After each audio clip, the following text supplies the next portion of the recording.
নমস্কার, কল্পতরু পেজে আপনাদের সকলকে স্বাগত। একাদশী পর্বে আলোচনা আমাদের চলছে। আজকে আমরা যে একাদশী সম্পর্কে জানব সেটি হলো শ্রী শ্রী অপরা একাদশী দেবী।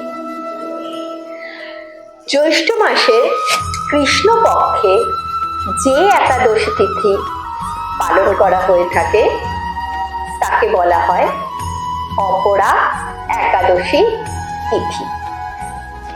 এই অপরা শব্দটি বহুবিধ অর্থ প্রকাশ করে, যেমন শত্রু, অবিদ্যা, প্রতিকূল অবস্থা, পশ্চিম দিক প্রভৃতি।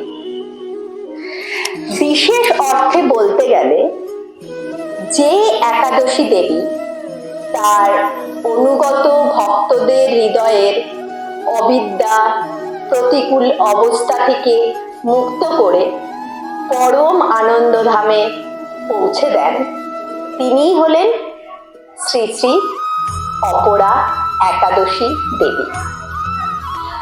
মতান্তরে পাঞ্জাব অঞ্চলে এই দেবী শ্রী শ্রী ভদ্রকালী নামে পরিচিতা এবং উড়িষ্যা অঞ্চলে এই দেবীকে জলক্রীড়া, গান্ধারী, বৈষ্ণব প্রমুখ নামে পরিচিত করা হয়ে থাকে। পৌরাণিক কাহিনী অনুসারে শ্রীকৃষ্ণের একান্ত অনুগত পাণ্ডবদের প্রশ্নের উত্তরে শ্রীকৃষ্ণ বলেন, সকল অপকর্মকারী মানুষ এই ব্রত পালন করে মুক্তি লাভের পথে এগিয়ে যান। অর্থাৎ যারা ধর্মচ্যুত হয়ে পড়েছেন বা গুরুজনদের নিন্দাকারী, প্রতিজ্ঞা ভঙ্গকারী প্রমুখ ব্যক্তিরা এই ব্রত পালনের মধ্যে দিয়ে তাদের পাপ কর্ম থেকে মুক্ত হয়। যুধিষ্ঠিরকে আরো বলেন শ্রীকৃষ্ণ, যে বা যারা এই ব্রত অতি নিষ্ঠা সহকারে পালন করেন এবং ব্রত করে এর মাহাত্ম্য শ্রবণ করেন একাগ্র চিত্তে, তারা দেবলোকে গমন করেন। অর্থাৎ বর্তমান সময় আমাদের বিভিন্ন কাজ আমরা করে চলেছি, সেখানে আমাদের এরকম অনেক কাজ করে উঠতে হচ্ছে যেটাতে আমাদের ধর্ম আমাদেরকে সাপোর্ট করছে না।